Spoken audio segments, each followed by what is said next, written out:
அழியாத ஓவியமாக நிலைத்துவிட்ட என் உயிரினும் மேலான உடன்பிறப்புகள் அனைவருக்கும்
இன்றைய முதலமைச்சர் முத்தமிழறிஞர் கலைஞர் கருணாநிதி அவர்கள். அடுத்ததா வழக்கு மன்றத்திலையும் தமிழை கொண்டு சேர்த்து சாதனை படைத்திருக்கு திராவிட முன்னேற்ற கழகம். 1967 பேரறிஞர் அண்ணா முதலமைச்சரான பிறகு நீதியரசர் அனந்த நாராயணன் தலைமையில சட்ட தொகுப்புகளை தமிழ்ல மொழிபெயர்க்க ஒரு குழு அமைச்சாரு. அதன் தொடர்ச்சியா 1968 முதல் சட்ட அகராதி தமிழ்ல அறிஞர் அண்ணாவின் தலைமையில வெளியிடப்பட்டது. அறிஞர் அண்ணா இறந்த பிறகு முதலமைச்சர் கலைஞர் அவர்கள் 1970 அவர் தொடுத்த முயற்சியால ஜனவரி 17 இந்த சென்னை உயர்நீதிமன்றத்தை சார்ந்து இருக்கக்கூடிய உரிமையியல் நீதிமன்றங்களாக இருக்கட்டும், அப்புறம் இந்த குற்றவியல் நீதிமன்றங்களாக இருக்கட்டும், ட்ரிபியூனல்ஸ்னு சொல்லப்படுற தீர்ப்பாயங்களாக இருக்கட்டும், அவங்க எல்லாருமே தமிழ்லேயே சாட்சியங்களை பதிவு செய்ய ஆரம்பிச்சிட்டாங்க. மீண்டும் கலைஞரின் முயற்சியால் அதே வருடம் ஏப்ரலில் இந்த மேற்சொன்னப்பட்டவை நீதிமன்றங்களில் தமிழிலும் தீர்ப்பு வழங்கலாம் என்று ஒரு வழிவகை செய்யப்பட்டது. திராவிட முன்னேற்ற கழகம் திரைப்படங்கள் வாயிலாக தமிழை வைத்து ஒரு பண்பாட்டு புரட்சியை ஏற்படுத்தியது என்றே சொல்லலாம். ஆரம்ப கட்ட தமிழ் திரைப்படங்கள் சமஸ்கிருத பிடியில் சிக்கிக் கொண்டிருந்தது. அது மொழியெல்லாம் பார்த்தீங்கன்னா சதா, நாதா, சகியேன்னு மக்கள்கிட்ட இருந்து அந்நியப்படுத்தப்பட்ட சாமானிய மக்கள் புரிந்து கொள்ள முடியாத மொழியாக தான் இருந்துச்சு. திரைக்கதைகளும் மக்கள் பிரச்சனையை சுத்தமா ஒதுக்கி வைத்துவிட்டு ஆன்மீகம் சார்ந்த பிரச்சனைகள் மட்டுமே பேசிக்கிட்டு இருந்தாங்க. அதன் பிறகு பேரறிஞர் அண்ணா, முத்தமிழறிஞர் கலைஞர், முரசொலி மாறன் போன்றவர்களின் முயற்சியால தான் மக்களின் பிரச்சனையை பேசக்கூடிய பராசக்தி, மனோகரா, வேலைக்காரி போன்ற படங்கள்லாம் வந்துச்சு.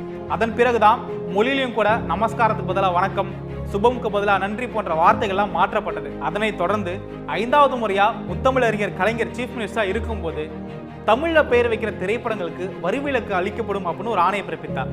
இந்திய அரசியலமைப்பு சட்டம் உருவாக்கப்பட்ட காலத்திலேயே நடுவண் அரசின் ஆட்சி மொழியாக தமிழை நடைமுறைப்படுத்த வேண்டும்னு அறிஞர் அண்ணா அவர்கள் 1948 திராவிட இதழில் வலியுறுத்தி ஒரு கட்டுரை எழுதியிருந்தார். அதனைத் தொடர்ந்து ராஜ்யசபால பேசிய அறிஞர் அண்ணா, எங்க முன்னோர்கள் எந்த மொழியில் பேசினார்களோ, எந்த மொழியில் எங்கள் கவிஞர்கள் காப்பியங்களையும் தத்துவங்களையும் கொடுத்தார்களோ, வற்றாத அறிவு சுரங்கங்களாக விளங்கும் எங்கள் இலக்கணங்களையும் இலக்கியங்களையும் எந்த மொழியில் பெற்றிருக்கிறோமோ அந்த தமிழ் மொழியை நடுவண் அரசின் ஆட்சி மொழியாக மாற்றும் வரை நான் ஓய மாட்டேன் என்று உறுதியளித்தார். பேரறிஞரோட அண்ணாவின் வழியில அயராது உழைத்து வந்த முத்தமிழறிஞர் கலைஞர் மத்திய அரசு கிட்ட மத்திய அரசோட அபிஷியல் லாங்குவேஜா தமிழை மாற்றணும்னு தொடர்ந்து வலியுறுத்திட்டு வந்தாரு.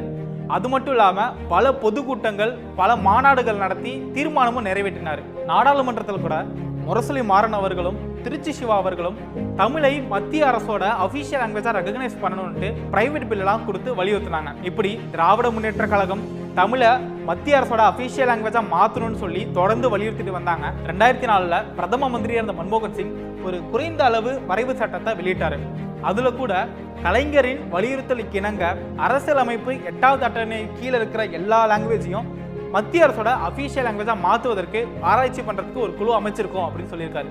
தமிழுக்கு செம்மொழி அந்தஸ்து கொடுக்கணும்னு ஒரு நூற்றாண்டு காலமா பல கவிஞர்கள், பல அறிஞர்கள், பல புலவர்கள் போராடிட்டே வந்தாங்க. பல தமிழ் அமைப்புகள் மத்திய அரசுக்கு தொடர்ந்து கடிதங்கள் எழுதுவதோ தீர்மானங்களை நிறைவேற்றி அனுப்புவதுமா இருந்துச்சு. ஆனா அந்த மத்திய அரசு செவி சாய்க்கவே இல்லை. 1950களிலிருந்து திராவிட முன்னேற்ற கழகமும் பேரறிஞர் அண்ணாவும் முத்தமிழறிஞர் கலைஞரும் தொடர்ந்து மத்திய அரசை வலியுறுத்திட்டே வந்தார்கள். அந்த சமயத்தில் தான் திராவிட முன்னேற்ற கழகம் முதன்முறையாக ஆட்சி பொறுப்பேற்ற பிறகு மத்திய அரசிற்கும் மாநில அரசிற்கும் நடந்த கடும் வாக்குவாதத்திற்கு பிறகு மதராஸ் மாகாணம் என்ற பெயரை தமிழ்நாடு என்று மாற்றினார் அறிஞர் அண்ணா. அதன் பிறகு தமிழுக்கு செம்மொழி அந்தஸ்து கொடுக்கணுங்கிற கலைஞரோட போராட்டம் நீடித்தது. ஆனா தொடர்ந்து மத்திய அரசு செவி சாய்க்காத காரணத்தினால 1999 திருவள்ளுவர் நாள் அன்னைக்கு கலைஞர் அவர்கள் தமிழ் செம்மொழியா இல்லையா என்ற விவாதம் இனியும் தேவையில்லை, உடனடியாக மத்திய அரசு தமிழுக்கு செம்மொழி அந்தஸ்து கொடுக்க வேண்டும் என்ற கோரிக்கையை விடுத்தார். இப்படி திராவிட முன்னேற்ற கழகம் தொடர்ந்து கொடுத்த அழுத்தத்தினாலும் கடிதங்களாலும் 2004 பிரதம மந்திரியா இருந்த மன்மோகன் சிங் அவர்கள் ஒரு செயல் திட்டத்தை கொண்டு வந்தார். அதாவது குறைந்த அளவு செயல் திட்டத்தை கொண்டு வந்தாரு. இதுல கலைஞரின் வலியுறுத்தலுக்கு இணங்க தமிழுக்கு செம்மொழி அந்தஸ்து கொடுக்க வேண்டும் என்கிற கோரிக்கையை நாங்க சேர்த்துக் கொள்கிறோம் அப்படின்னு சொல்லியிருக்காரு. தமிழ் மொழி செம்மொழியாக அறிவிக்கப்பட்ட பிறகு முத்தமிழறிஞர் கலைஞர் அவர்களின் தலைமையில் 2010ஆம் ஆண்டு கோவையில் ஒரு மாபெரும் செம்மொழி மாநாடு நடத்தப்பட்டது. இப்படி தமிழ் மொழிக்கு செம்மொழி அந்தஸ்து வேணும்னு போராடினது மட்டும் இல்லாம 1996லேயே 2 கோடி ரூபாய் செலவுல பல அறிஞர்கள், பல தமிழறிஞர்கள், தமிழ் புலவர்கள், கவிஞர்களோட இலக்கியங்களை, காவியங்களை அரசுடைமையாக்கினாரு கலைஞர். தமிழ்ல தொன்மையும் பழமையும் சிறப்பும் மிக்க சங்க இலக்கியங்கள் சாமானிய மக்களுக்கும் எளிய மக்கள்கிட்ட போய் சேரதுல மிகப்பெரிய பிரச்சனை இருந்துச்சு. அதை திரைப்படங்கள் மூலியமாகவும் நாடகம் மூலியமாகவும் பாடல்கள் மூலியமாகவும் சாமானிய மக்கள்கிட்ட போய் கொண்டு சேர்த்தது திராவிட முன்னேற்ற கழகம். முதல் சங்கத்தை சேர்ந்த மிகவும் கடினமான மொழியை கொண்ட தொல்காப்பியத்தை கூட கலைஞர் அவர்கள் எளிய மக்கள் புரிந்து கொள்ளும் வண்ணம் உரைநடை எழுதினார். உலகத்துக்கே நீதி போதித்த திருக்குறளோட 133 அதிகாரங்களை எதிரொலிக்கும் வண்ணமாய் கன்னியாகுமரியில 133 அடி கொண்ட திருவள்ளுவர் சிலையை திராவிட முன்னேற்ற கழக ஆட்சியில கலைஞர் நிறுவினார். அதே போல சிலப்பதிகாரத்துல வர அழகியல் மிக்க சிறப்பு மிக்க காவேரி பூம்பட்டினத்திற்கு ஒரு நிகழ்கால நினைவு கொடுக்கணும்னு இந்த சிலப்பதிகார இலக்கியத்தின் மூலமாகவே ஒரு வடிவம் கொடுத்து பூம்புகார்ல சிலப்பதிகாரம் நகரம்னு திராவிட முன்னேற்ற கழக ஆட்சியில கலைஞர் நிறுவினார். இப்படி தமிழாலும் தமிழக மக்களாலும் திராவிட முன்னேற்ற கழகம் வளர்ந்தது. திராவிட முன்னேற்ற கழகத்தால் தமிழ்நாடும் தமிழும் வளர்ந்தது, வளரும். நன்றி. பீரங்கி வந்தாலும் கொள்கையில் மாறாத கருணாநிதி, பண்போங்கும் கருணாநிதி, ஒடும் பகை வெல்லும் கருணாநிதி, கண் போன்ற கருணாநிதி, திமுக கழகத்தின் கருணாநிதி, கண்ணான கருணாநிதி, நம் அண்ணாவின் கருணாநிதி.